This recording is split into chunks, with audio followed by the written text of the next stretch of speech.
بسم اللہ الرحمن الرحیم۔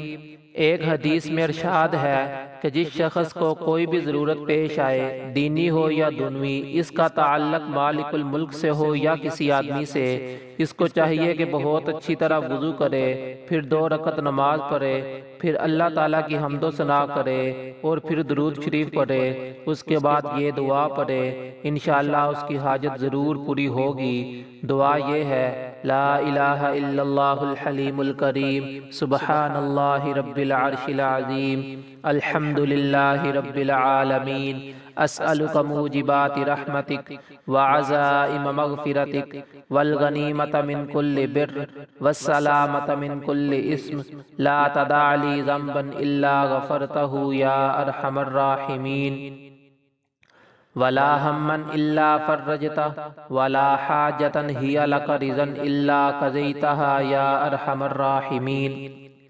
وہب بن منبہ کہتے ہیں کہ اللہ تعالیٰ سے حاجتیں نماز کے ذریعہ طلب کی جاتی ہیں، اور پہلے لوگوں کو جب کوئی حادثہ پیش آتا تھا وہ نماز ہی کی طرف متوجہ ہوتے تھے، جس پر بھی کوئی حادثہ گزرتا وہ جلدی سے نماز کی طرف رجوع کرتا۔ کہتے ہیں کوفہ میں ایک کلی تھا جس پر لوگوں کو بہت اعتماد تھا، امین ہونے کی وجہ سے تاجروں کا سامان روپیہ وغیرہ بھی لے جاتا۔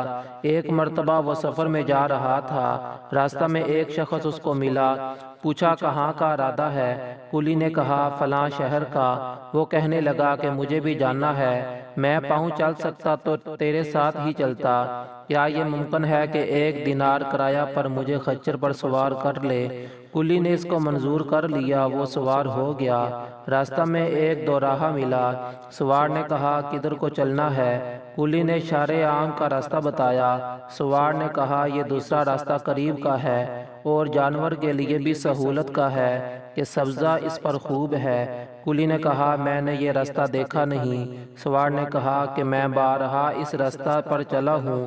کلی نے کہا اچھی بات ہے، اسی راستہ کو چلے۔ تھوڑی دور جا کر وہ راستہ ایک وحشت ناک جنگل پر ختم ہو گیا جہاں بہت سے مردے پڑے تھے۔ وہ شخص سواری سے اترا اور کمر سے خنجر نکال کر کلی کے قتل کرنے کا ارادہ کیا۔ کلی نے کہا کہ ایسا نہ کر، یہ خچر اور سامان سب کچھ لے لے، یہی تیرا مقصود ہے، مجھے قتل نہ کر۔ اس نے نہ مانا اور قسم کھا لی کہ پہلے تجھے ماروں گا پھر یہ سب کچھ لوں گا۔ اس نے بہت عاجزی کی مگر اس ظالم نے ایک بھی نہ مانی۔ کلی نے کہا اچھا مجھے 2 رکعت آخری نماز پڑھنے دے۔ اس نے قبول کیا اور ہنس کر کہا کہ جلدی سے پڑھ لے، ان مردوں نے بھی یہی درخواست کی تھی مگر ان کی نماز نے کچھ بھی کام نہ دیا۔ اس کلی نے نماز شروع کی، الحمد شریف پڑھ کر سورت بھی یاد نہ آئی۔ ادھر وہ ظالم کھڑا تقاضا کر رہا تھا کہ جلدی ختم کر۔ بے اختیار اس کی زبان پر یہ آیت جاری ہوئی، امن یجیب المضطر۔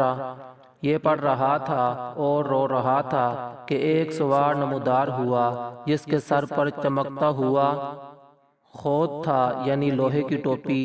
اس نے نیزہ مار کر اس ظالم کو ہلاک کر دیا۔ جس جگہ وہ ظالم مر کر گرا، آگ کے شعلے اس جگہ سے اٹھنے لگے۔ یہ نمازی بے اختیار سجدہ میں گر گیا، اللہ کا شکر ادا کیا۔ نماز کے بعد اس سوار کی طرف دوڑا، اس سے پوچھا کہ خدا کے واسطے اتنا بتا دو کہ تم کون ہو، کیسے آئے؟ اس نے کہا کہ میں امن یجیب المضطر کا غلام ہوں، اب تم مامون ہو، جہاں چاہے جاؤ۔ یہ کہہ کر چلا گیا۔ در حقیقت نماز ایسی ہی بڑی دولت ہے کہ اللہ کی رضا کے علاوہ دنیا کے مصائب سے بھی اکثر نجات کا سبب ہوتی ہے اور سکون قلبی تو حاصل ہوتا ہی ہے۔ جو کچھ سنا